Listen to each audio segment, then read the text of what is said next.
인사하겠습니다. 잘 오셨습니다. 성령 충만하시고 승리하십시오. 지난번에도 말씀을 드렸는데 이 요시야 왕이 등극할 때는 가나안의 정권이 열방의 정권이 교체하는 그 타이밍입니다. 그동안에는 누가 가나안을 지배하고 있었냐면 아수르라고 하는 나라가 지배를 하고 있었는데 그 아수르가 힘이 이제 빠지기 시작한 거예요. 빠지기 시작하면서 더 이상 가나안에 영향력을 행사하지 못하는 상황이 되었고, 애굽도 그 가나안을 차지할 만한 역량이 없었으며 바벨론도 아직까지는 거기까지 미칠 만한 힘이 완성되어지지 않은, 그래서 가나안의 주인이 이제 빈 상태가 되어진 거예요. 이때 이제 이스라엘 정부가 선택할 수 있는 방법이 두 가지가 있었다고 합니다. 선택할 수 있는 것이, 첫째는 열방파들이 있었어요. 열방파들. 비록 이 열방들이 이 땅에서 좀 물러가긴 했지만 그래도 결국에는 우리가 의지할 것은요, 열방이다 이거예요. 그래서 한 부류는 뭐라고 얘기하냐면, 이렇게 정권이 좀 왔다 갔다 할 때는 뭐를 의지하면 제일 좋겠냐면 오랫동안 전통적인 강국이 있는 거예요. 가나안의 전통적인 강국, 오래전부터 지금까지 계속, 물론 여기서 지금이라는 것은 오늘을 말하는 건 아니고 이 요시야 왕 때, 이 요시야 왕 때까지도 가나안에 그래도 영향을 미치고 있는 오랜 정통적인 강국이 있는 거예요. 그게 누굴까요? 애굽. 힘이 교체할 때는 전통적으로 강한 국가에게 의지하는 게 낫겠다. 하나는 애굽파가 있었어요. 열방파 안에. 그리고 또 하나는 부자는 망해도 몇 년 가는 거예요. 그렇죠? 우리는 부자가 없기 때문에 망할 일이 별로 없는 게 참 감사해. 어쨌든 부자가 망해도 3년을 간다고 했으니까 아수르가 지금 망하고 있긴 하지만 그래도 아직까지는 남은 힘이 있다 이거예요. 그러니 우리가 그래도 아수르를 의지하는 게 낫지 않겠느냐라고 한 아수르파가 또 열방파에 있었고, 그리고 또 하나는 지금 막 성장해 오고 있는 나라가 바벨론이란 말이에요. 그러니 아직은 그 힘이 여기까지 오지는 못했지만 미래를 보면 어디를 의지한 게 나은 거예요? 미래를 보면 바벨론을 의지한 게 나은 거예요. 그래서 우리가 먼저 바벨론하고 손을 잡아가지고 함께 초창기에 개척 맨발을 하자. 그러면 나중에 우리가 우선권이 있지 않겠느냐라고 하는 바벨론파가 있었단 말입니다. 이 세 개의 파가 구성되어져서 열방파라고 하는 세력을 구축을 했고, 또 하나는 이제 신앙파가 있었어요. 신앙파는 뭐겠어요? 당연히 하나님을 의지해야 된다 이거예요. 우리가 봤지 않냐? 열방 열심히 의지했던 요시야 왕의 할아버지가 므낫세인데, 그 므낫세 왕이 아수르를 정말 열심히 섬겼단 말이에요. 근데 열방이라고 하는 것은 믿을만 해요? 믿을만 하지 못해요? 못 믿을만 한 거예요. 열방이라는 건 신뢰가 없어요. 열방은 다 뭐에 의해서 움직이는 거예요? 자기 이익에 따라 움직이는 그런 세계가 열방이니까, 그래서 열방 세계에서 이런 말이 통용이 된다고요. 어제까지 원수가 오늘은 뭐가 되고 친구가 되고, 오늘의 친구가 내일 원수가 될 수 있는 것이 그게 열방이고 이 세계란 말이에요. 그러니 그 므낫세가 열심히 열방을 섬겼지만 이 열방이었던 아수르가 이 이스라엘을 침공해 온단 말입니다. 침공해 와가지고 므낫세를 포로로 잡아가요. 그렇게 잘 섬겨줬는데, 그래서 포로로 잡아가지고 거기에서 므낫세가 엄청 깨지는 거예요. 너무 처량하고 불쌍한 신세가 되어가지고 그리고 돌아와서 회개했다라고 하는 기록이 있단 말이에요. 그러니까 열방은 섬겨도 결국에는 망하는 건 마찬가지다. 그러니 우리가 열방을 쫓아가가지고는 답이 없다. 우리가 지금 이렇게 고생하고 있는 건 뭐 때문인 거예요? 하나님을 의지하지 않고 우상을 섬겼단 말이에요. 다시 말하면 10계명 중에 몇 개를 어긴 거예요? 1번과 2번이잖아요. 나 외에 다른 신을 두지 말라, 이게 1번, 2번은요, 우상에게 절하지 말라. 그런 것이니까 그런 것들을 다 범했기 때문에 하나님의 진노로 우리가 이렇게 고난을 당하고 어려움을 당하고 있는 것이지, 우리가 하나님께 돌아가면, 우리가 하나님을 온전히 믿으면 하나님께서 우리에게 약속해 주신 게 있단 말이에요. 그 약속해 주신 것을 한번 봅시다. 신명기 28장. 이걸 이룬다는 거예요. 신명기 28장. 신명기 28장 1절에서 6절 한번. 이게 29절까지가 쭉 그런 내용인, 28장 전체가 그런 내용인데 우리 지금 두 군데로만 나눠서 읽을게요. 1절에서 6절까지만 읽죠. 내가 내 하나님 여호와의 말씀을 삼가 듣고 내가 오늘 내게 명령하는 그의 모든 명령을 지켜 행하면 내 하나님 여호와께서 너를 세계 모든 민족 위에 뛰어나게 하실 것이라. 내가 내 하나님 여호와의 말씀을 청종하면 이 모든 복이 내게 임하며 내게 이르리니 성읍에서도 복을 받고 들에서도 복을 받을 것이며 내 몸의 자녀와 내 토지의 소산과 내 짐승과 새끼와 소와 양의 새끼가 복을 받을 것이며 내 강주리와 떡 반죽 그릇이 복을 받을 것이며 내가 들어와도 복을 받고 나가도 복을 받을 것이라. 너희가 하나님 말씀을 잘 듣고 따라오면은 하나님께서 만복을 주신다는 거예요. 뭐 광주리가 비지 않게 하실 것이고 머리가 될지언정 꼬리가 되지 않을 것이고 그 뒤에는 뭐가 나오냐면 적군들이 한 길로 왔다가요 7길 도망간다고요. 그러니까 대열을 맞춰서 왔지만 도망갈 때는요 그 대열이 깨져가지고 막 사방팔방으로 도망가는 그렇게 만들어주겠다. 뭐라 하면요 너희가 하나님 말씀을 잘 듣고 따라오면 그렇게 해주실 것이고 반면에 너희가 하나님 말씀 듣지 않으면요 그게 이제 보시죠 20절 읽을게요.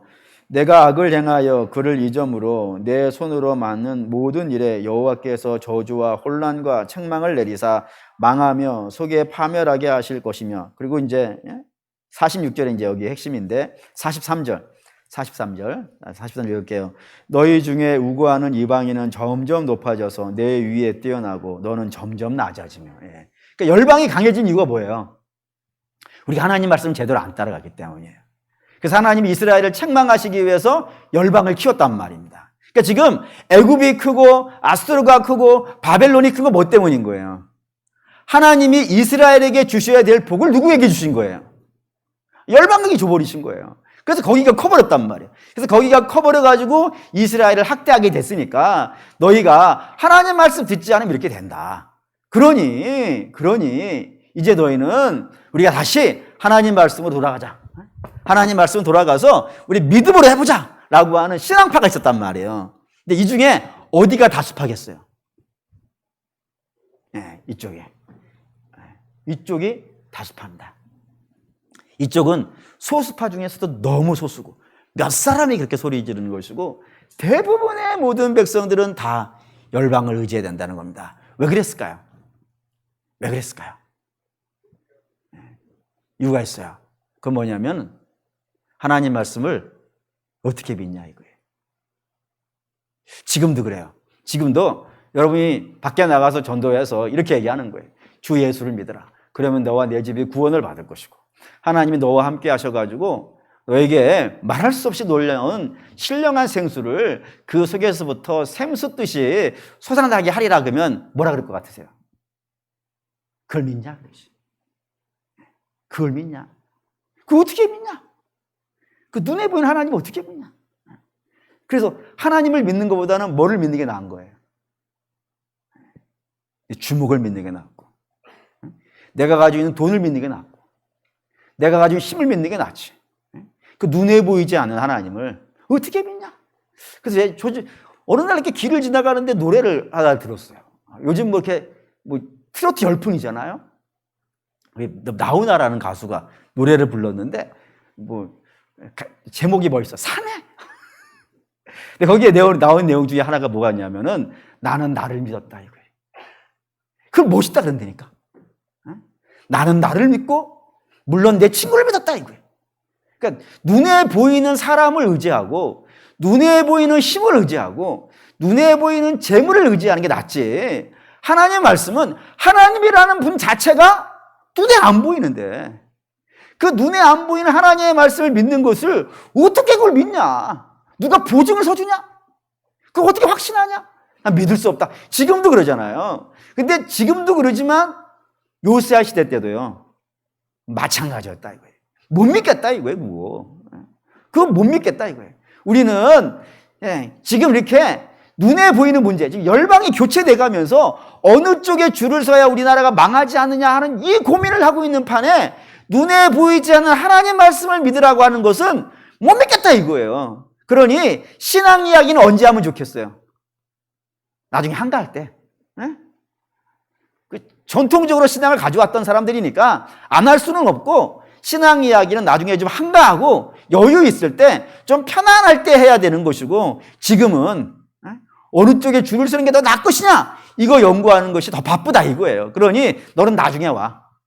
넌 나중에 와. 하나님 말씀 믿는 건 나중에 하고, 지금은 우리가 어느 쪽에 줄 서는 거 연습합시다 라고 이렇게 모였단 말이에요. 셋이 싸우면서도 한 팀인 거예요, 결국에는. 그래서 어떤 사람은 애굽 따라갑시다, 어떤 사람은 아수르 따라갑시다, 어떤 사람은 바벨론 따라갑시다, 이런 것에 대해서 연구하고 고민하고 있었던 시대가 언제였다고요? 요시아가 왕으로 등극하고 있을 때라고 합니다. 그래서 하나님이 예레미야에게 나타나신 거예요. 예레미야에게 나타나셔가지고 환상을 보여주기 시작하셨어요. 그 환상이 이제 두 가지입니다. 그 환상이 두 가지. 환상이 두 가지와 하나는 말씀. 두 개의 환상과 하나의 말씀으로 보여주시는데, 그 첫 번째가 뭐냐면 11절 읽겠습니다. 여호와의 말씀이 또 내게 임하니라. 이르시되 예레미야야, 내가 무엇을 보느냐 하시매 내가 대답하되 내가 살구나무 가지를 보나이다. 그래서 하나님이 예레미야에게 환상을 보여주신데, 예레미야야, 내가 지금 너한테 보여주는 게 있는데 이게 너 뭐가 보이냐라고 한 거예요. 그러자 예레미야가 뭐가 보인다고요? 살구나무 가지가 보입니다. 정확하게는 아몬드예요. 근데 이걸 왜 살구나무로 번역을 했는지 모르겠어요. 아마 성경이 처음 번역될 때는 우리나라에 아몬드가 없었겠죠. 아몬드가 없는데 아몬드 열매하고 살구나무 열매하고 비슷한가요? 모르겠어요. 씨가 비슷한가? 나 모르겠어요. 어쨌든 근데 아몬드인데 살구나무로 번역을 해놨어. 그래서 지금까지도 계속 살구나무로 와요. 살구나무를 보여주신 거예요. 뭘 보냐? 살구나무가 보입니다. 이거 갖고 뭔 이해가 안 돼. 이해 되시나요? 이게 12절을 읽어야 돼요. 12절 읽겠습니다. 여호와께서 내게 이르시되 내가 잘 보았도다. 이는 내가 내 말을 지켜 그대로 이루려 함이로다. 아니, 더 이해가 안 돼. 아니, 살구나무를 보여주시고 뭘 보였냐 할 때 살구나무 봤습니다 라고 얘기한 거예요. 그러자 하나님이 잘 봤다. 네, 내가 이 말을 지키려고 한다. 이렇게 하니까 우리는 알 수가 없어. 근데 힌트가 나왔어요. 힌트가 뭐냐면 12절에 지켜에 번호가 있어요. 번호가 1번이라고 있죠. 이런 거 보시면 그냥 눈으로 지나가시면 안 돼요. 따라가셔야 돼. 1번을 쭉 따라가면 뭐가 있어요? 맨 밑에 살구나무라는 말과 지킨다는 말이 의미 비슷하다라는 겁니다. 사실 글자가 똑같아요. 이거를 써드리는 것이 여러분에 유익할지 아니면 이 암울지는 아무도 모르겠어요. 네. 이렇게 돼 있어요. 글자가 똑같이. 두 글자가 이거예요. 살구나무 글자도 이거고, 그리고 지킨다는 말도 이거예요. 단지 읽을 때는 살구나무, 아몬드라고 할 때는 샤케드, 그리고 지킨다고 할 때는 쇼케드. 모음이 달라. 근데 이스라엘은 성경에 글자에 모음을 안 붙인단 말이에요. 자음만 써놓는단 말이에요. 그렇기 때문에 이렇게 똑같아요. 그러니까 똑같은 글자라는 거예요. 그러니까 하나님이 원래는 지킨다는 말을 하시고 싶은 거예요. 근데 이 지킨다라는 이 말을 하시려는데 요거를 환상으로 보여주면 어떻게 보여줄 수가 있겠어요? 보여줄 수가 없잖아요. 이건 동사니까. 네? 그러니까 요거를 그림으로 보여주기 위해서 이 글자를 그대로 쓰고 있는 뭘 보여준 거예요? 살구나무를 보여주는 거예요. 내가 말씀을 지킨다 이거예요. 그 뭔데 하필이면 이 샤케드라고 하는 살구나무와 쇼케드라고 하는 이 지킨다는 말이 왜 글자가 같아졌냐? 이게 이제 우리에게 중요한 문제가 되는 거예요. 왜 그러냐면은 이 살구나무가 가지고 있는 상징이 살구나무가 가지고 있는 상징이 한 가지예요. 한 가지인데 여기에서 뜻이 두 개가 나와요. 뭔 소리냐면 이런 겁니다. 이스라엘도 겨울이 있는 거 아시나요? 겨울이 있어요. 그러니까 여름 10월 달쯤 되면은 초막절이 있고, 초막절이 지나고 나면은 겨울이 시작이 되는 거예요. 모든 가지의 잎사귀들이 다 떨어지고 들의 풀들이 다 말라버려요. 그래서 그게 광풍이 올라와가지고 다 말라버린다 하는데 어쨌든 그게 겨울이에요. 그래서 누가 봐도 이 이스라엘의 겨울이 되어지면 야, 여기가 과연 젖과 꿀이 흐르는 그런 가나안이 맞는가라는 생각이 들 정도의 겨울이 와요. 근데 그런 겨울이 왔는데 겨울이 왔으면 그 다음에 뭐가 와야 돼요? 복잡하게 생각할 거 없죠? 겨울 다음에는 봄이 와야 돼요. 그럼 봄이 오면 막 꽃이 필 건 아니겠어요? 가지에 막 꽃들 피고 막 그러지 않겠냔 말이에요. 근데 이스라엘에서 제일 먼저 피는 꽃이 아몬드예요. 겨울에 피는 꽃이야. 그래서 그 척박한 겨울 땅에 아몬드 꽃이 딱 피면은 뭐가 온 거야, 이제? 아직은 안 왔어요, 아직은 우리 식으로 말하면 매화쯤 될까? 매가 제일 일찍 피나요? 근데 그런 느낌이야. 아무것도 없어. 이파리도 없고 꽃도 없는데 제일 먼저 아몬드가 꽃을 착 핀단 말이에요. 그러면 그걸 보면서 야, 하나님께서 당신이 이 땅을 가나안, 젖과 꿀이 흐르는 가나안으로 주신다고 하셨는데 지금 보면 상황이 가나안이 아니잖아요. 겨울에 척박해져 버렸으니까. 근데 저 아몬드 꽃을 보면서 이 땅이 뭐라는 걸 기억하는 거예요. 하나님이 가나안을, 젖과 꿀이 흐르는 가나안을 우리에게 주셨다라고 하는 그 환상을 갖는단 말이에요. 왜냐하면 아몬드가 피고 나면 그 다음부터 뭐가 필 거니까. 각종 풀들과 각종 꽃들이 쭉 이어져서 필 거니까 그게 신호란 말이에요. 하나님이 이곳에다가 젖과 꿀이 흐른다는 땅을 주신다고 하는 신호가 되어진 곳이 살구나무라 이거예요. 뿐만 아니라 또 하나는 똑같은 이미지예요. 첫 번째는 살구나무 꽃이 피면서 뒤에 따라온다는 의미고 또 하나는 온 천지의 척박한 환경에 뭐만 펴 있는 거예요? 살구나무 꽃만 펴 있는 거예요. 그러니 그 추위가 뭘 하고 싶어 하겠어요? 그걸 떨어뜨리고 싶은 거예요. 근데 그 살구나무 꽃이 안 떨어지는 거예요. 안 떨어져서 결국엔 거기에 열매가 맺히게 하는 거예요. 그걸 누가 하는 거예요? 하나님이 하신다 이거예요. 두 가지가 이미지가 이해가 되시나요? 하나는 봄을 시작하는 꽃, 또 하나는 추운 겨울이라도 하나님이 지켜준다는 것. 이 두 가지 이미지가 처음 피는 꽃에게 있는 거예요. 이거를 그대로 하나님이 갖다 쓰시는 겁니다. 어떻게 쓰시냐면은 이스라엘은 지금 어떠한 상태냐면 다시 읽고 가죠. 읽고 가야 되겠어요. 이해 안 되실 테니까. 16절 상태, 16절 읽겠습니다. 무리가 나를 버리고 다른 신들에게 분향하며 자기 손으로 만든 것에 절하였은즉 내가 나의 심판을 그들에게 선고하여 그들의 죄악을 징계하리라. 첫 번째는 지금 이들이 어떤 상황이냐면 하나님으로부터요 다 떠나간 거예요. 그러면 신명기 28장의 말씀에 의하면은 이들은 뭐를 당해야 되는 거예요? 심판을 당해야겠지. 근데 심판을 당해야 되는데 아직 눈앞의 환경은 심판을 당한 상태예요, 아니에요? 아닌 거예요. 지금은 더 좋아졌다니까요. 왜냐하면 지금 말씀드렸잖아요. 가나안의 주인이 없어졌단 말이에요. 애굽도 힘을 못 쓰고 있고 아수르도 힘을 못 쓰고 있고 바벨론은 아직 못한 상태이기 때문에 지금은 아주 평화로운 상태인 거예요. 이 평화로운 상태가 되니까 아니 굳이 하나님의 도움이 필요 없는 거예요. 지금 이게 되시고 있는 중이죠. 고개라도 까딱거려 주시면 제가 설교하겠다 이거예요. 응? 지금 편안하니까 하나님의 심판이 오는 것 같지 않단 말이에요. 그런 상황이 됐단 말이에요. 근데 하나님이 보여주시는 거예요. 자, 봐라. 여기 보시죠. 13절 읽겠습니다. 여호와의 말씀이 다시 내게 임하니라. 이르시되 내가 무엇을 보느냐? 대답하되 끓는 가마를 보나이다. 그 윗면이 북쪽에서부터 기울어져 있나이다. 라고요. 하나님이 다시 두 번째 환상을 보여주시는데 북쪽에서부터 끓는 가마가 엎어져 있다고요. 남쪽으로. 그러면 북쪽에 이스라엘은 남쪽에 있단 말이에요. 지금 북쪽에서 남쪽으로 끓는 가마가 뒤집어져 있으니까 뜨거운 물이 어디로 흘러오겠어요? 남쪽으로. 남쪽은 이스라엘 쪽으로. 너희가 지금 눈앞에 아무 염려 없고 아무 걱정 없고 아무 모든 것이 좋아 보이는 상태 같이 보이느냐? 그럼에도 불구하고 너희가 계속 이런 식으로 하나님을 배신하고 믿음에서 떠나고 우상을 숭배하고 하나님 말씀과 관계없이 산다 그러면 이 끓는 가마 환상이 내가 너희를 심판한다는 징조가 될 거야. 이거예요. 반드시 내가 이 말을 했으니까 반드시 내가 너희를 심판할 것이다. 내가 이 말을 지키나 안 지키나 보라 이거예요. 내가 이 말을 너희가 계속 그런 상태로 가면 내가 이 말을 지키나 안 지나, 내가 너희를 벌 내리고 심판하고 책망하겠다는 이 약속을, 내가 신명기 28장의 약속을 지키나 안 지키나 봐라 이거예요.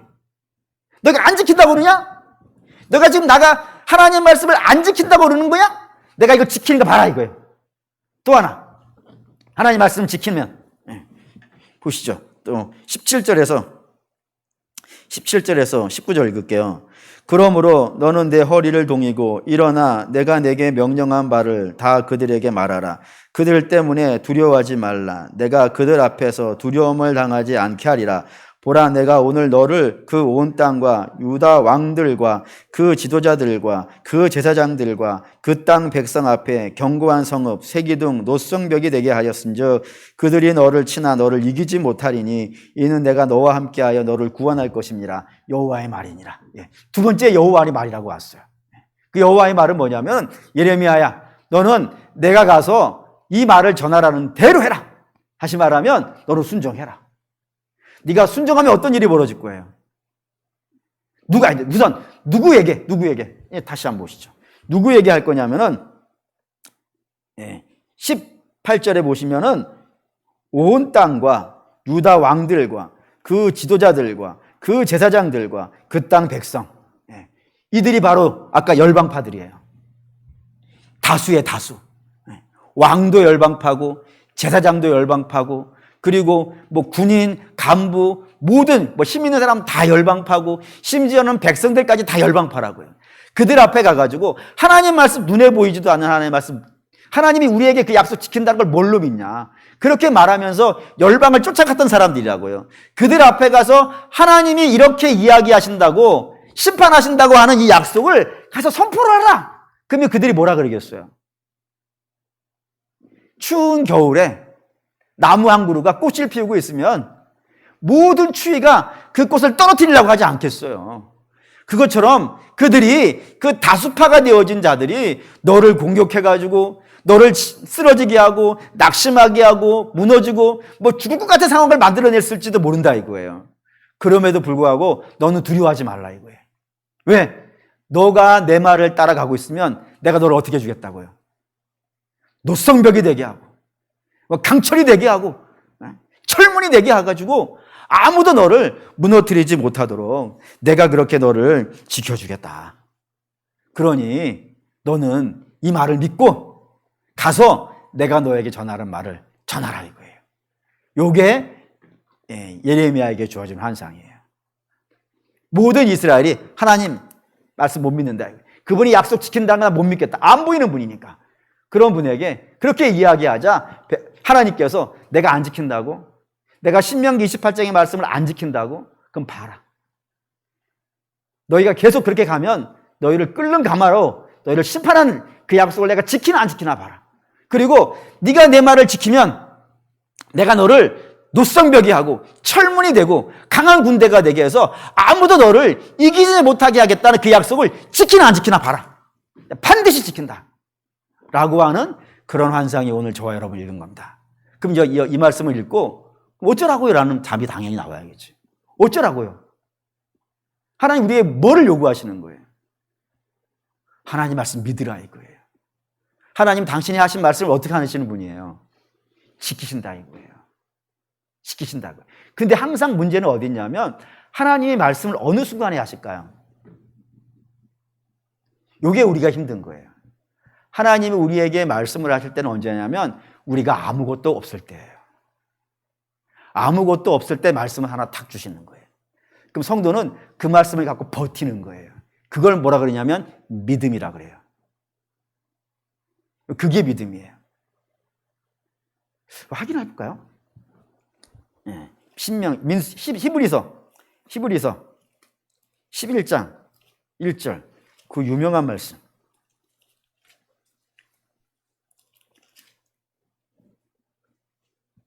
히브리서 11장 1절 읽겠습니다.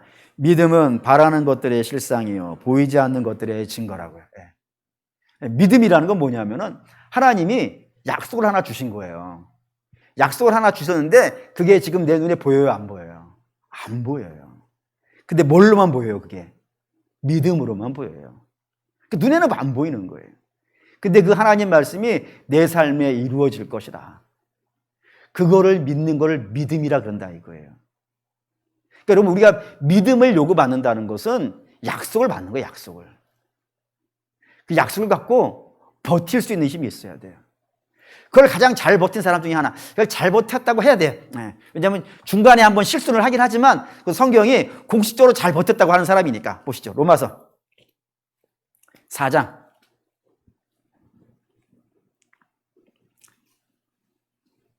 로마서 4장 18절 22절 18절에서 22절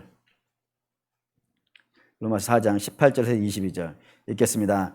아브라함이 바랄 수 없는 중에 바라고 믿었으니 이는 내 후손이 이와 같으리라 하신 말씀대로 많은 민족의 조상이 되게 하려 하심이라. 그가 100세나 되어 자기 몸이 죽은 것 같고 사라의 태가 죽은 것 같음을 알고도 믿음이 약하여지지 아니하고 믿음이 없어 하나님의 약속을 의심하지 않고 믿음으로 견고해져서 하나님께 영광을 돌리며 약속하신 그것을 또한 능히 이루실 것을 확신하였으니 그러므로 이것이 그에게 의로 여겨졌느니라.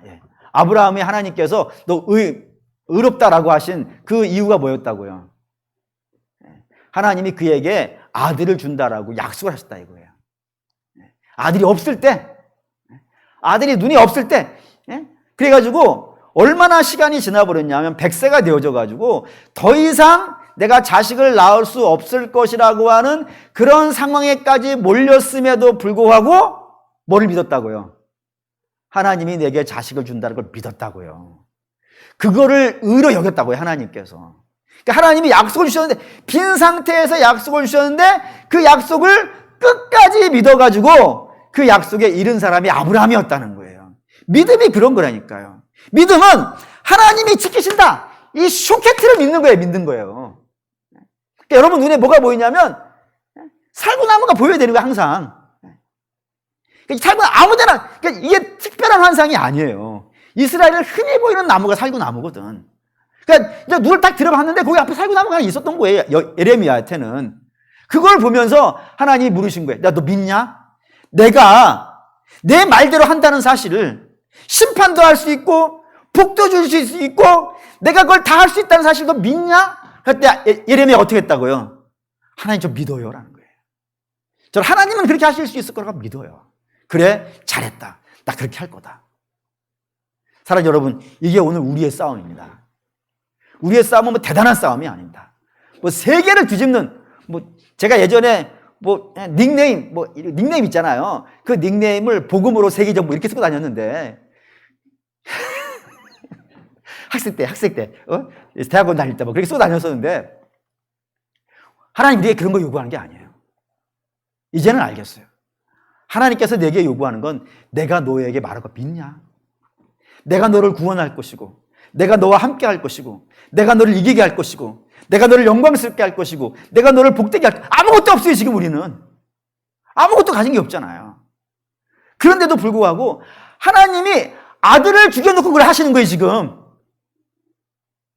이번 주일날 그 설교할 건데 하나님이 아들을 죽여놓고 그 상징을 우리에게 보여주시면서 야, 내가 이걸 하고 하는 거예요 지금. 그럼 내가 내 약속 믿겠냐 안 믿겠냐?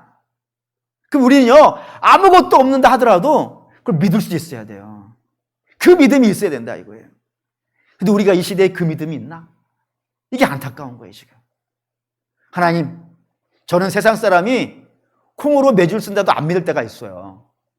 근데 저는 하나님은 팥이 없어도 매주를 쓰실 수 있는 분이라는 사실을 믿어요. 왜요? 그분이 하나님이니까. 그분이 하나님이니까. 하나님은 사람이 바다를 가른다면 못 믿어요. 근데 하나님이 가르친다면 저는 믿어요. 사람이 무덤에서 스스로 나왔다가 못 믿어요, 저는. 근데 하나님이 나오신다면 그걸 안 믿는 게 이상한 거 아니겠어요? 사람이 죽었다가 다시 온다면, 구름 타고 온다면 난 못 믿어요. 하지만 주님이 그걸 못 한다면 그걸 뭐 어떻게 믿어요, 그걸? 주님이 하신다는 걸 믿어야지. 그 믿음이 믿음이에요, 여러분. 바라고 원하는데 그런 믿음이 하나님은 보이지 않는 곳에서 모든 것을 만들어내실 수 있고 아무것도 없는 데서도 모든 것들을 이룰 수 있는 하나님이라는 사실을 그거를 믿으실 수 있어야 돼요. 지킨다. 샤케드를 보면서 쇼케드를 생각한 것이 예레미야였어요. 그럼 저와 여러분도 그래야 돼요. 바라고 원하는데 하나님을 믿으시기 바랍니다. 아무것도 없으시죠? 걱정하지 마십시오. 우리 하나님은 그 당신이 내게 하신 약속, 너가 나를 따라오면 푸른 풀밭과 쉴만한 물가에 내가 너를 반드시 도착하신다 하시는 그 약속을 이루시지 아니하신다면 그건 하나님이 아닙니다. 이제 보증을 합니다. 어떻게 보증할지는 모르겠어요. 확실해요. 그 믿음을, 이 밤에 그런 믿음을 우리 하나님께 기도로 구하실 수 있는 저와 여러분 되시기를 주의 이름으로 축원합니다. 결단하시죠.